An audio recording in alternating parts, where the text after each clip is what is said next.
दोस्तों, सनातन धर्म ग्रंथों में पौराणिक कथाओं का विशेष महत्व रहा है। इन कथाओं में देवी देवताओं, पशु पक्षियों, वनों और नदियों इत्यादि सभी पात्रों का सुंदर वर्णन किया गया है। इन्हीं पात्रों में से एक है दैवीय पर्वत। रामायण, महाभारत और पुराण इत्यादि में वर्णित कथाओं में विभिन्न पर्वतों का भी वर्णन मिलता है, जिनका अपना महत्व रहा है। इनमें से कई पर्वत युगों युगों से अपना अस्तित्व बनाए हुए हैं और आज भी धरती पर मौजूद है।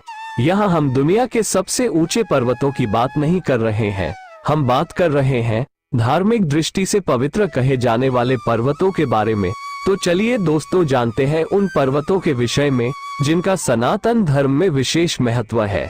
इससे पहले अगर चैनल पर नए हैं तो चैनल सब्सक्राइब जरूर करें और घंटी का बटन दबाना ना भूलें और कमेंट में जय बजरंगबली जरूर लिखें। तो शुरू करते हैं वीडियो। दोस्तों, भारत के मध्य भाग में स्थित है प्राचीन विंध्य पर्वतमाला, जो प्राचीन भारत के सप्तकुल पर्वतों में से एक है। विंध्य पर्वतमाला का उल्लेख वेद, महाभारत, रामायण और पुराणों में कई स्थानों पर मिलता है। विंध्य पहाड़ों की रानी मां विंध्यवासिनी है, जिनका मंदिर उत्तर प्रदेश के मिर्जापुर जिले में स्थित है और 51 शक्ति पीठों में से एक है। और पौराणिक मान्यताओं के अनुसार विंध्य पर्वत सदियों से किसी की प्रतीक्षा कर रहा है। इससे जुड़ी कथा के अनुसार एक बार हिमालय और विंध्य में प्रतिस्पर्धा शुरू हो गई कि दोनों में से विशाल कौन है। इसके बाद दोनों ही अपना आकार बढ़ाने लगे। विंध्य पर्वत का आकार बढ़ते बढ़ते इतना हो गया कि इससे पृथ्वी पर सूर्य का प्रकाश आना रुक गया और त्राही त्राही मच गई। तब मनुष्यों और देवताओं ने अगस्त मुनि से प्रार्थना की कि विंध्य पर्वत आपका शिष्य है, अगर आप उससे अपना आकार घटाने को कहेंगे तो वो आपकी बात नहीं टालेगा। सबकी पुकार पर अगस्त मुनि विंध्याचल पर्वत के पास गए और कहा, मुझे दक्षिण की ओर जाना है, लेकिन तुम्हारे इस बड़े हुए आकार के कारण मैं पार नहीं जा सकूंगा। गुरु की दक्षिण दिशा में जाने की बात सुनते ही विंध्य पर्वत उनके चरणों में झुक गया। तब अगस्त मुनि ने विंध्य पर्वत से कहा कि जब तक मैं दक्षिण से वापस न आऊं तब तक तुम ऐसे ही झुके रहना। ये कहकर अगस्त मुनि चले गए, लेकिन फिर कभी नहीं लौटे। वही विंध्य पर्वत आज तक अपने गुरु ऋषि अगस्त के आदेश पर झुके हुए उनके लौटने की प्रतीक्षा कर रहा है। इसी प्रकार एक अन्य दिव्य पर्वत का उल्लेख रामायण में मिलता है, जिसका नाम है मैनाक पर्वत। मान्यता है कि यह पर्वत हिमालय का पुत्र और क्रोंच पर्वत का पिता है। पुराणों में वर्णन मिलता है कि दिव्य पर्वतों के पास अपना स्थान बदलने की क्षमता हुआ करती थी और इनमें से कुछ के पास पंख भी हुआ करते थे। इन्हीं में से एक था मैनाक पर्वत, जिसके पास पंख थे। देवराज इंद्र के द्वारा पर्वत के पंख काट दिए जाने के डर से मैनाक पर्वत समुद्र के अंदर जाकर छिप गया था। रामायण काल में इस पर्वत के बारे में एक कथा है।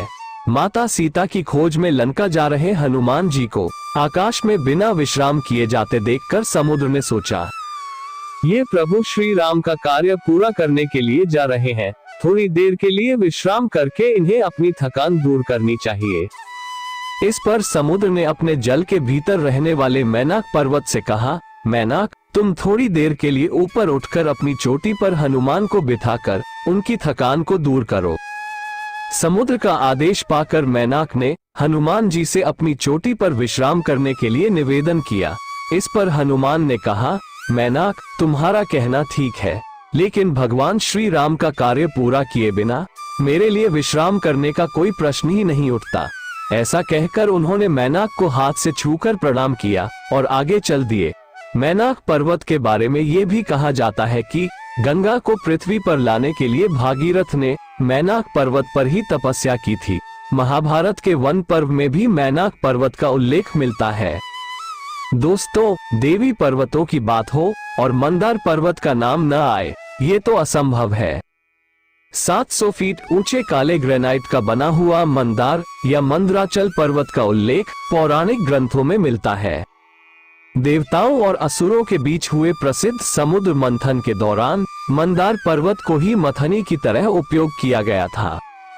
इस पर्वत के चारों ओर भगवान शिव के वासुकी नाग को रस्सी की तरह लपेटकर समुद्र मंथन किया गया था।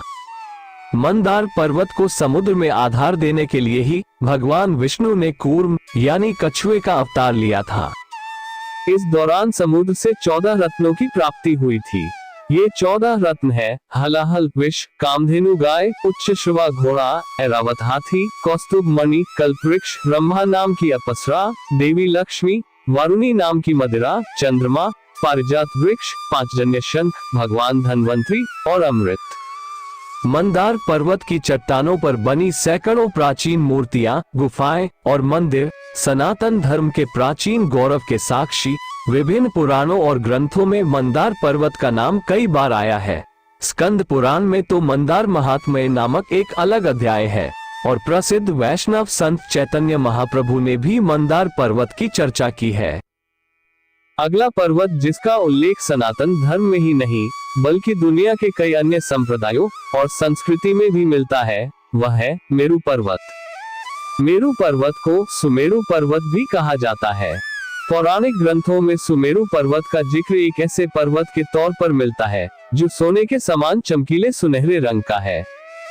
हिमालय की गोद में स्थित सुमेरु पर्वत को ब्रह्मदेव का निवास स्थान भी माना जाता है। प्रसिद्ध खगोलीय ग्रंथ सूर्य सिद्धांत के अनुसार सुमेरु पर्वत पृथ्वी की नाभि पर स्थित है। कर्म पुराण में बताया गया है कि जम्बू द्वीप के मध्य में एक सुनहरा पर्वत स्थित है।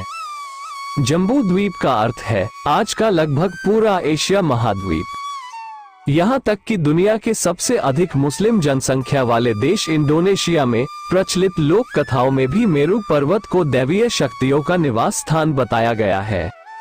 प्राचीन समय में इंडोनेशिया को ही जावा द्वीप कहा जाता था। यहाँ की प्राचीन पांडल लिपियों में जावा द्वीप उत्पत्ति और मेरु पर्वत के कुछ हिस्सों को जावा द्वीप से क्यों जोड़ा गया, इसका रहस्य भी बताया गया है।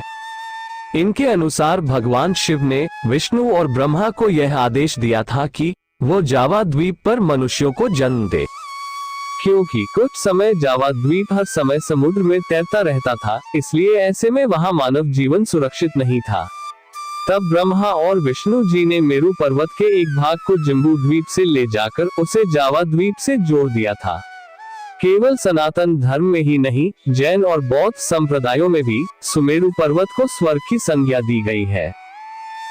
अब बढ़ते हैं अगले पर्वत की ओर। ये पर्वत मैनाक पर्वत का पुत्र है, जिसका उल्लेख वीडियो में पहले किया गया है। इस पर्वत का नाम है क्रोंच गिरी यानी क्रोंच पर्वत।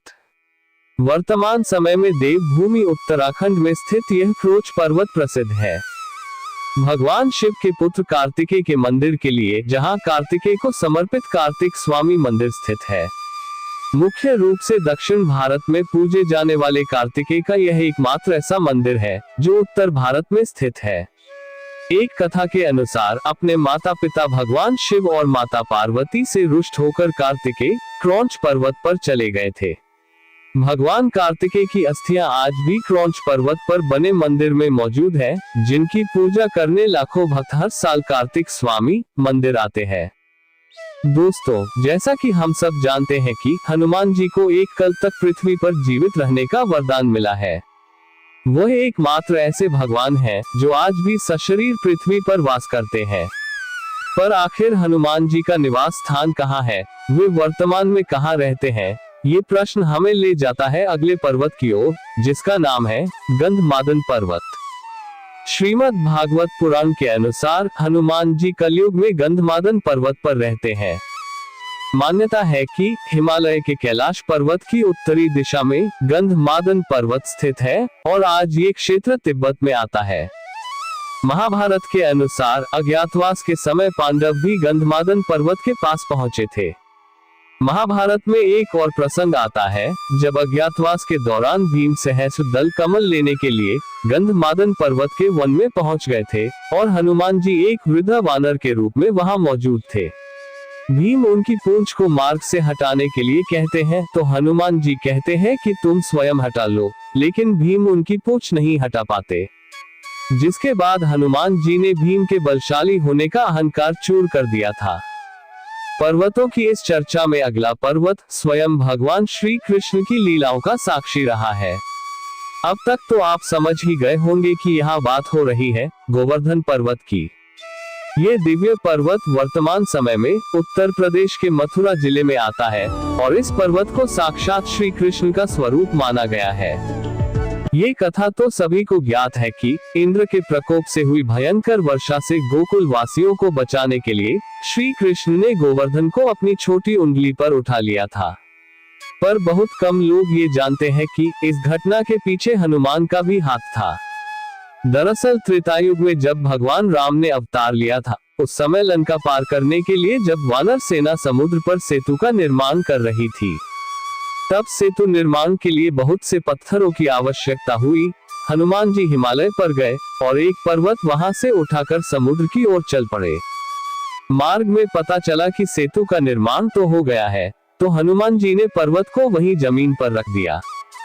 पर्वत ने कहा कि न तो मैं राम के काम आया और न ही अपने स्थान पर रह सका। पर्वत की मनोदशा समझकर हनुमान जी ने कहा कि द्वापर युग में जब भगवान राम श्री कृष्ण के रूप में अवतार लेंगे, उस समय वो आपको अपनी उंगली पर उठाकर तुमको देवता के रूप में प्रतिष्ठित करेंगे। गोवर्धन पर्वत के बारे में मान्यता है कि ऋषि द्वारा दिए गए एक श्राप के कारण ये धीरे धीरे घटता जा रहा है। माना जाता है कि 5000 साल पहले ये 30,000 मीटर ऊंचा हुआ करता था, परंतु श्राप के कारण आज इसकी ऊंचाई केवल 180 मीटर ही रह गई है। अगला पर्वत जिसका उल्लेख रामायण में मिलता है, जहां स्वयं हनुमान जी संजीवनी बूटी लेने के लिए आए थे, वह है द्रोणागिरी पर्वत।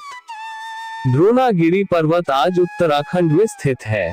मान्यता है कि श्री राम रावण युद्ध में मेघनाद के दिव्यास्त्र से लक्ष्मण मूर्छित हो गए थे। तब हनुमान जी द्रोणगिरी पर्वत पर संजीवनी बूटी लेने के लिए आए थे। हनुमान जी संजीवनी बूटी को पहचान नहीं पा रहे थे, इसलिए उन्होंने द्रोणागिरी पर्वत का एक हिस्सा उखाड़ लिया था और इस हिस्से को लंका ले गए थे। यहाँ के स्थानीय लोग इस पर्वत को देवता मानते हैं, क्योंकि हनुमान जी इस पर्वत का एक हिस्सा ले गए थे। इस कारण स्थानीय लोग हनुमान जी की पूजा नहीं करते हैं। हम में से बहुत लोग ये जानते हैं कि हनुमान जी की तरह परशुराम जी भी इस धरती पर वास करते हैं, पर क्या आप ये जानते हैं कि परशुराम जी वर्तमान समय में कहां पर तपस्या कर रहे हैं? इसका उत्तर है महेंद्रगिरी पर्वत। वर्तमान समय में ओडिशा में स्थित इस पर्वत के बारे में बहुत सारी प्राचीन कहानियां प्रचलित है। इस पर्वत की सबसे प्रचलित मान्यता के अनुसार ये स्थान भगवान परशुराम की तपस्या और साधना का स्थान है। ये पर्वत और इसमें स्थित मंदिरों में श्रद्धालु पूजा के लिए आते हैं। कुछ श्रद्धालुओं का तो यहाँ तक कहना है कि भगवान परशुराम यहाँ कई बार दिखाई दिए हैं। महाभारत काल के कई मंदिर भी इस पर्वत पर मौजूद। कहा जाता है कि इन मंदिरों का निर्माण पांडवों ने करवाया था।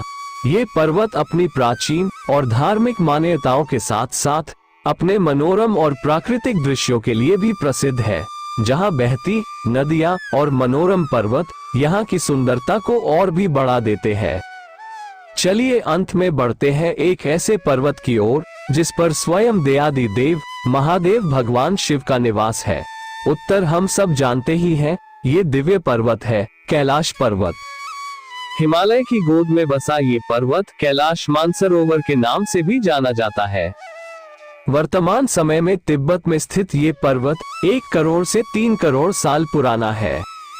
माना जाता है कि कैलाश पर भगवान शिव अपने भौतिक रूप में अपने परिवार सहित निवास करते हैं। शिव पुराण, स्कंद पुराण और मत्स्य पुराण में कैलाश खंड नाम से अलग अध्याय है, जहां कैलाश पर्वत की महिमा का वर्णन किया गया है। भले ही कैलाश दुनिया का सबसे ऊंचा पर्वत नहीं है, फिर भी इसकी चोटी पर आज तक कोई भी मनुष्य नहीं पहुंच पाया है।